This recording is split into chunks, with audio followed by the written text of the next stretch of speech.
My mother has always shown favoritism toward my older brother Marvin over me.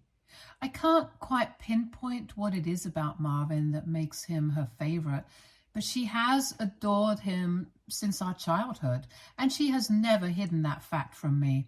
When I was born, just a year after Marvin, my parents decided to give me to my grandparents to be raised by them for 8 years. My mother found it too overwhelming to care for both me and Marvin at the same time. According to my grandparents, my mother was going through postpartum depression, which made it difficult for her to care for both me and Marvin.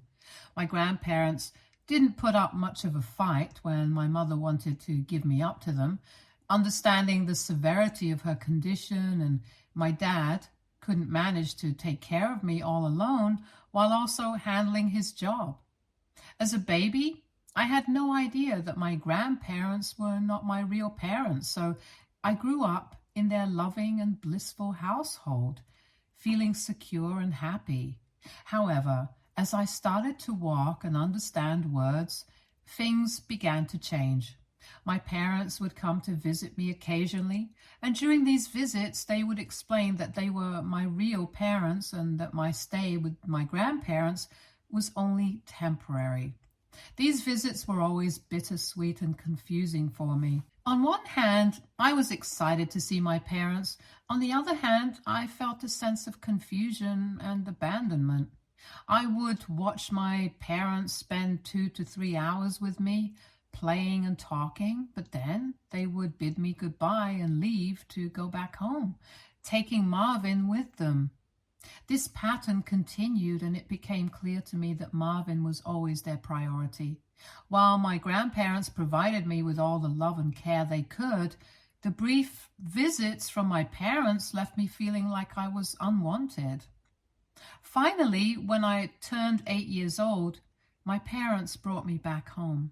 At first, I was excited to return to my family and finally be reunited with them. However, the excitement slowly faded as I began to realize just how much better my life had been with my grandparents.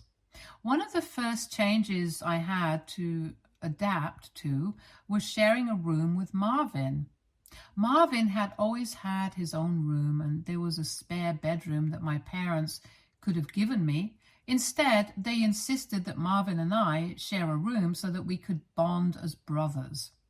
Marvin hated this new arrangement and made his disdain quite clear to me. If I played too loudly or read comic books that my grandparents had bought for me, Marvin would mock me, calling me a brat and a weirdo. Whenever I tried to decorate my side of the room with drawings or posters of my favorite superheroes, Marvin would scoff and call me childish.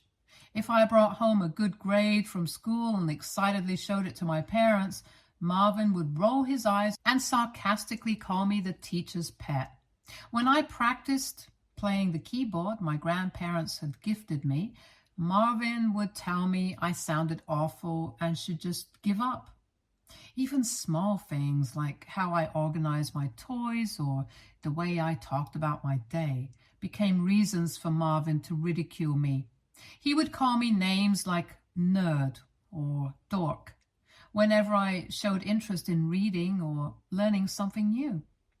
With time, I realized that the things I enjoyed doing became points of contention. The warmth and acceptance I had felt at my grandparents' home was replaced with a constant sense of tension and conflict. Marvin had a problem with everything I did, and it made me self-conscious. Imagine your older brother, someone you look up to, making fun of you for every small thing. It makes you start doubting yourself. I was too young to understand that what he was doing was basically bullying me. I thought maybe I was the problem and I badly wanted to fit in with my family.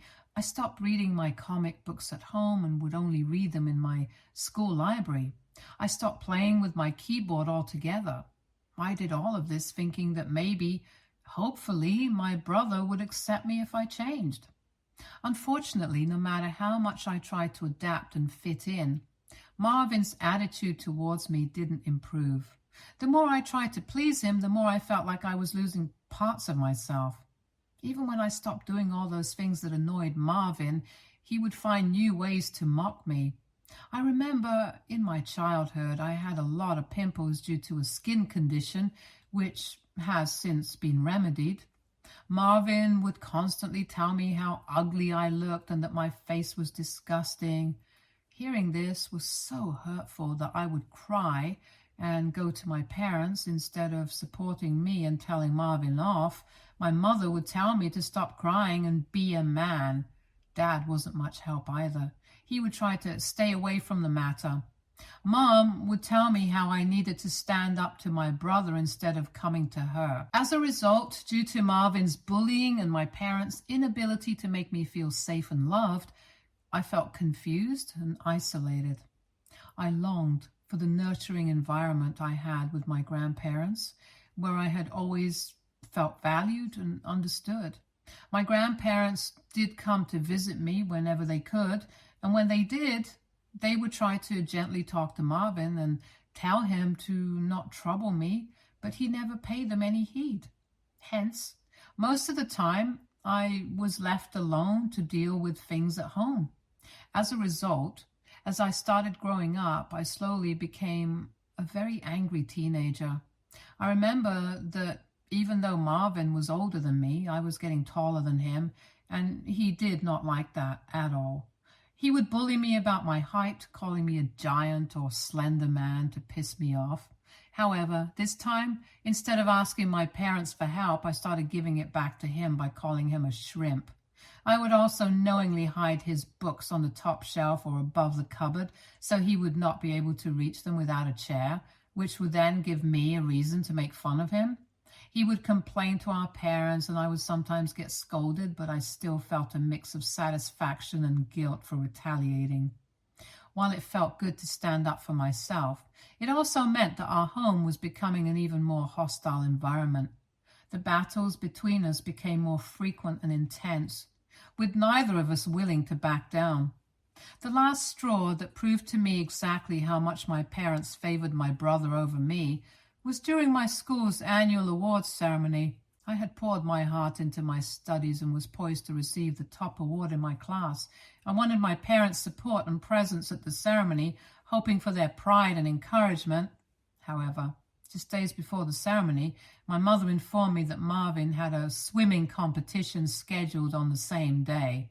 Despite my ceremony and his competition being hours apart, Marvin wanted to focus on his preparation, and according to my mother, he needed her more. She assured me that my dad would be there to support me.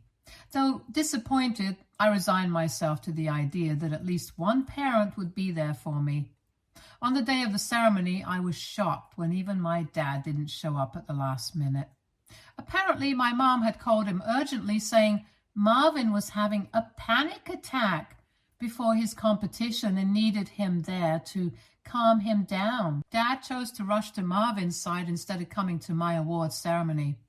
When I walked up to receive my award, I remember seeing no familiar face in the audience cheering me on. I felt nothing but a profound sense of loneliness and abandonment. Later, when I returned home, both my parents and Marvin were absent. I called them only to learn that they were still with Marvin. Hours passed before they returned, jubilant and celebrating Marvin's victory in his competition. He held an award in his hands as they told me how well my brother had performed in the competition. They hugged him tightly and praised his accomplishment as if it were the most significant event of the year. I couldn't shake the jealousy and hurt I felt at that moment. My parents didn't even apologize to me for missing out on my ceremony. Clearly, it was a stark realization of where I stood in my parents' priorities.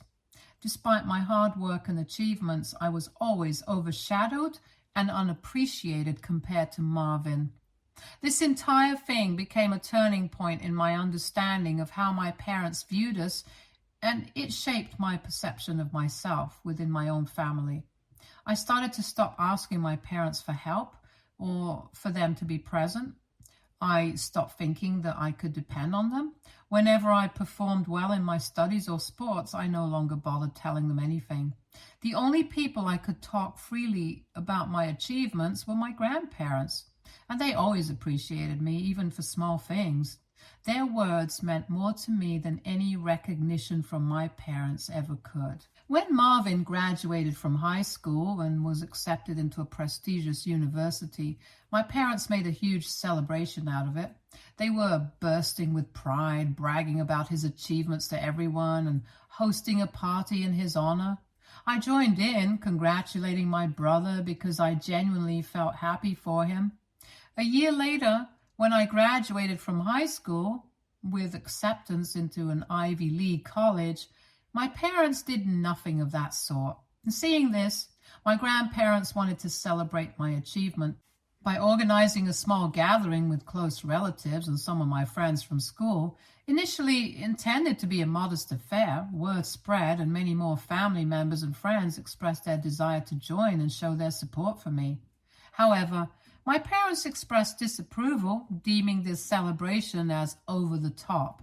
They felt that I didn't deserve such a lavish celebration, and when my grandparents hadn't done the same for Marvin when he graduated. Admittedly, the party that my grandparents were throwing for me was indeed more lavish than the one my brother had when he graduated.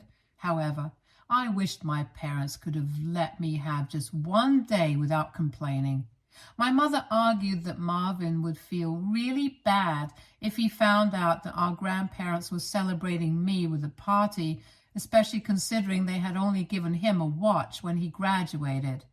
My grandfather, visibly upset, reminded my mother how he and his grandmother always had to step in to support and celebrate me because my parents never did that.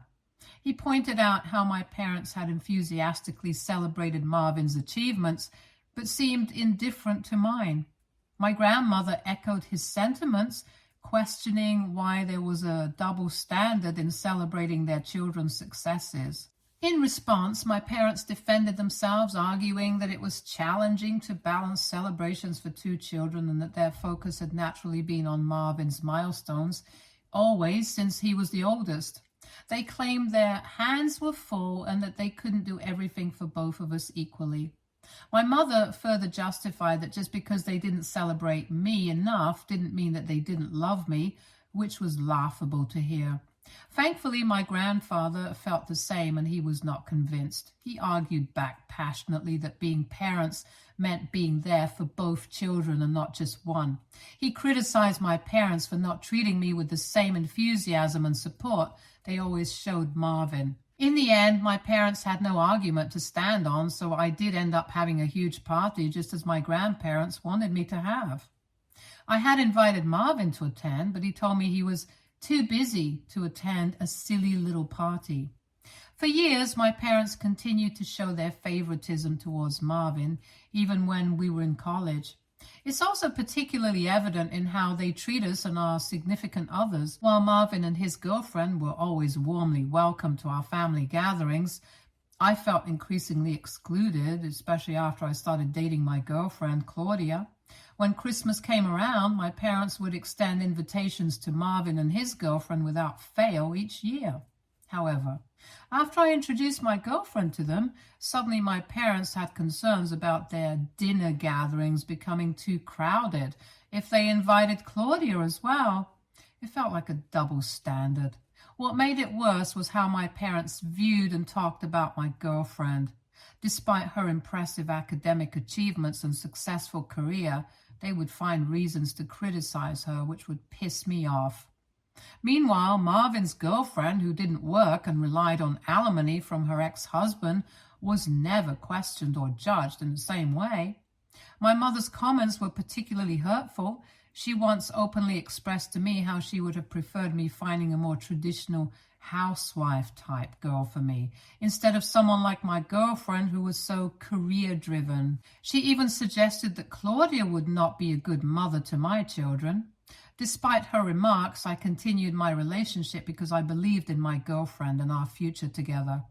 I even stopped attending family dinners and annual Christmas events to avoid giving my parents any reason to criticize my girlfriend. I don't believe my absence had much of an impact on them. Now, coming on to the main story of why I am on Reddit today. 6 months ago, I proposed to Claudia and she said yes. I had no doubts in my mind that she was the one for me. This woman has given me so much love and support over the years that I can't even imagine my life without her. When I informed my parents about the engagement out of courtesy, wanting them to hear the news from me rather than from someone else, I was met with mixed reactions. My dad seemed genuinely happy for me and congratulated me, while my mom remained silent. Later, my mother texted me to express her disappointment. She said she was disappointed that I had not listened to her and had gone ahead with the proposal to Claudia. She claimed that, as a woman, she knew other women better and felt Claudia would not be a good fit for our family. I was taken aback and told her to knock it off, as I was tired of her constantly bringing down my relationship. I asked her if she had any legitimate reason for her dislike of Claudia, or if it was just unfounded prejudice. This is when my mom retorted, saying that Claudia constantly talked back to her, unlike my brother's girlfriend. This statement left me speechless. It was true that Claudia isn't someone who lets other people walk all over her. In the past, whenever my mother had tried to subtly mock her education, her outfit, or her career choice, Claudia has never let it slide. This is one of the things I admire about Claudia. She stands up for herself. She's aware of our family's history, and unlike me, she doesn't hesitate to assert herself with my mother. However, Claudia has never been outright disrespectful. Her responses are typically cheeky and sarcastic, but clearly my mother has hated Claudia all this time because of this. It was clear to me then that my mother's issue with Claudia was not based on any real behavior or character flaw, but rather on some outdated notion of what she expected a woman to behave like. Hence, I told my mother that I didn't feel what Claudia did was wrong in any way, and that I wished I was more assertive like her. My mother retorted that the girl was bad news and that she was changing me too much. I paid little attention to my mother's criticisms and continued enthusiastically planning my wedding with Claudia. 2 months ago, I sent out wedding invitations to everyone, including my brother Marvin. Despite not receiving any congratulations from Marvin after the engagement, I still harbored no ill feelings and extended an invitation to him for the wedding. To my surprise, Marvin declined the invitation without any explanation, which disappointed me somewhat. But what truly caught me off guard was when my dad called to inform me that while he would be attending, however, my mom had decided not to come. I knew my mom had reservations about Claudia, but I had hoped that for the sake of our family and my special day, she would set aside those differences and join us. I was taken aback and asked why. My dad explained that Marvin had apparently planned an anniversary party for his girlfriend on the very same day, which my mom was going to attend instead of my wedding. This revelation was weird, since I followed Marvin's social media, and I followed Marvin on social media and knew that they had recently celebrated their anniversary already. I couldn't understand why they would hold another party on the exact same day as my wedding. Instead of confronting my mom first, I decided to reach out to Marvin directly to clarify things. Although we didn't often speak, I wanted to handle the situation with respect and dignity. I called Marvin and asked him straightforwardly about the anniversary party and if that was really the reason he wasn't planning to attend my wedding.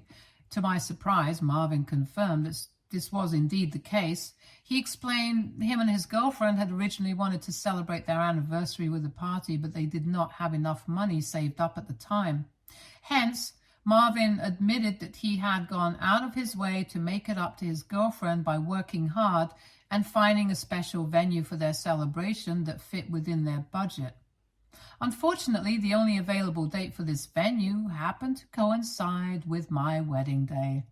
I expressed my disappointment and gently suggested that he could have chosen a different date, emphasizing just how much I would have appreciated his presence at my wedding. However, Marvin replied that his girlfriend's happiness came above everything else and made it clear that he wasn't willing to change their anniversary party date just to accommodate my wedding plans. His words stung, and he didn't even wait for me to reply before disconnecting the call.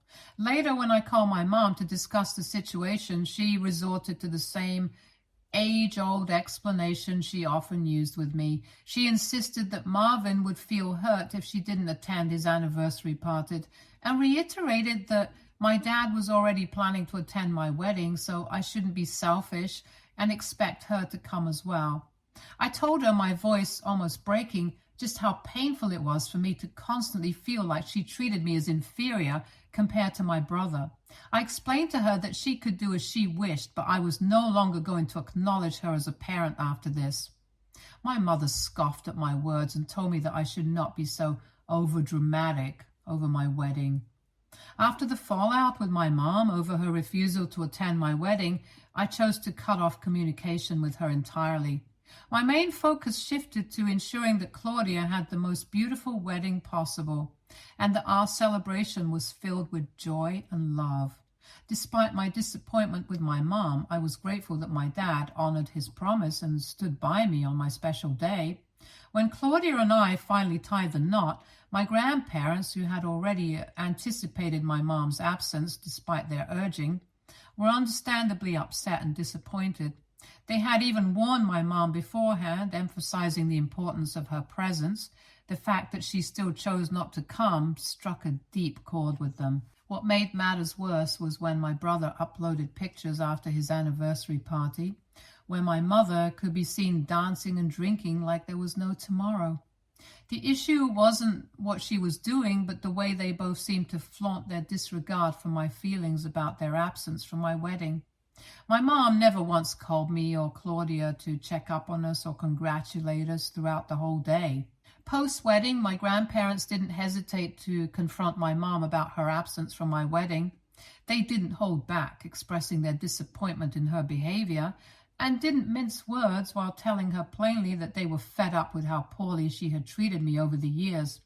They told her that they had given her more than enough chances to be a good mother, but she clearly only liked Marvin.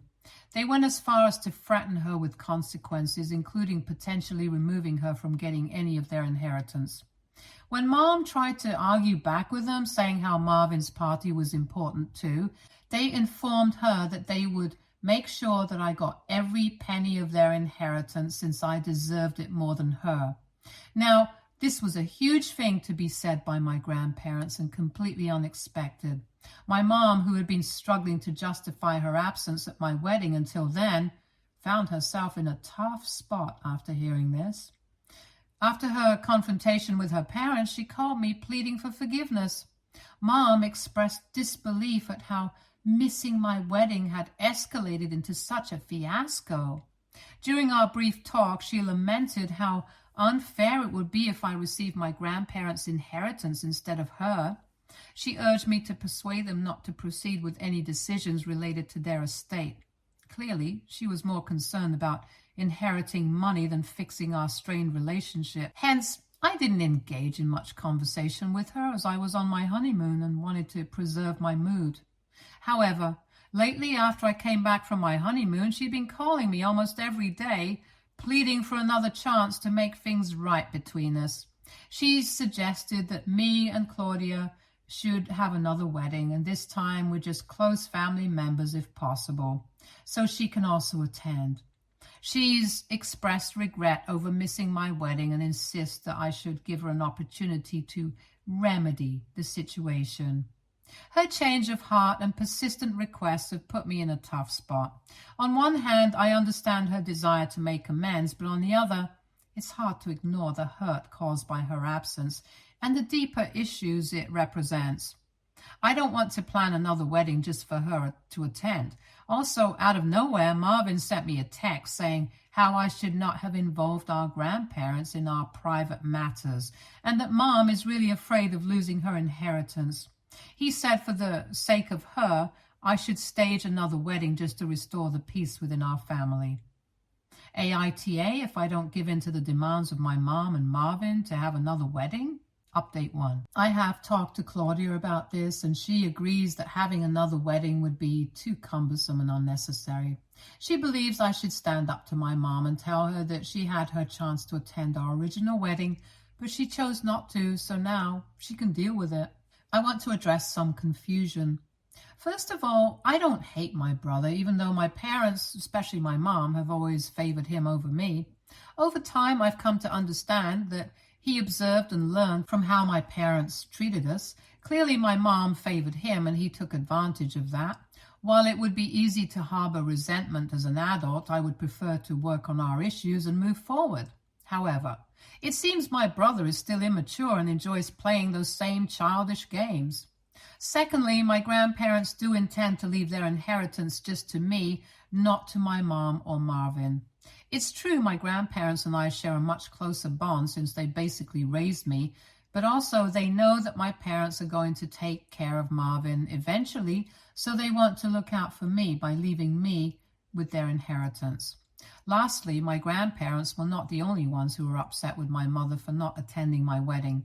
Other family members also expressed their disappointment to my mother for not attending my wedding, but she seemed indifferent to their concerns. It was only when my grandparents decided to remove her from their inheritance that she started to change her attitude and demanded that I have another wedding to include her. Update 2. It's official. My grandfather has just informed me that he and Grandma have drafted new wills naming me as their sole heir and removing my mother from everything. While I had expected this outcome, it still came as a shock. My grandfather explained that their decision was not only influenced by how my mother treated me, but also by their belief that I would care for them in their old age better than my mother would. They trust that I won't abandon them to a care facility unless absolutely necessary, and have confidence in my ability to manage their finances responsibly. Regardless of their reasons, I am grateful and touched by the depth of love my grandparents have shown me through this decision. It's a stark contrast to how I've often felt less prioritized by my own parents. As you can imagine, this news hasn't gone over well with my mother. She's been calling me incessantly and sending messages accusing me of blindsiding her and claiming I have no right to inherit anything from her parents. It's true when people say money can really change a person, because it's almost like she thinks I'm stealing from her when I haven't even received anything. When I firmly suggested that she address her concerns directly with my grandparents, she responded with accusations that I had manipulated my way into their favor. I reminded her that any changes in their will were a direct consequence of her own actions over the years, which had strained our relationship and influenced their decision. Our argument grew heated, and in a moment of raw honesty or perhaps spite, she confessed something profoundly hurtful, that she wished I had never been born. She revealed that I was an accidental pregnancy and blamed me for causing her postpartum depression. She confessed that initially she considered even giving me away just to get rid of me, but decided against it because of her parents' conservative views, opting instead to have them care for me. She admitted that she loved Marvin more because things were always easier with him. I was deeply wounded by her words, but I told her I appreciated her honesty because it freed me from feeling guilty about our strained relationship. I made it clear that I didn't want to continue a cycle of arguments and hurtful exchanges, and that I simply wanted to live my life in peace. I firmly instructed her not to contact me again and warned that I would involve the police if she ever showed up at my doorstep uninvited. After that conversation with my mom, I reached out to my dad. He acknowledged that some of what Mom had said about my accidental pregnancy and her struggles with postpartum depression was true, but he reassured me that he never regretted having me. I expressed to him how their favoritism towards my brother over the years had hurt me deeply, and he apologized sincerely. While I'm uncertain about the future of my relationship with my dad, I've asked him for some space for now, and he respected my decision. As for Marvin, I sent him a lengthy text expressing how he could have been a better and more mature sibling to me, especially considering how much I looked up to him all my life. I opened up about feeling incredibly alone while growing up with my grandparents, and how desperately I wanted his acceptance when I moved in with our parents. I made it clear that I never harbored any resentment towards him, and instead of competing with me, he could have chosen to be a supportive part of my life. I also conveyed my disappointment in him as an older brother and stated that I was putting an end to our relationship from now on. Since then, I have blocked him and currently have no plans to unblock him in the near future. I am focused on building a beautiful future with my wife, Claudia. It's true, I am glad that I have a really headstrong wife. Her support and love have been a cornerstone in my life. And with her by my side, I feel confident in facing whatever challenges come our way. Stay tuned for more stories from Argo Relationships.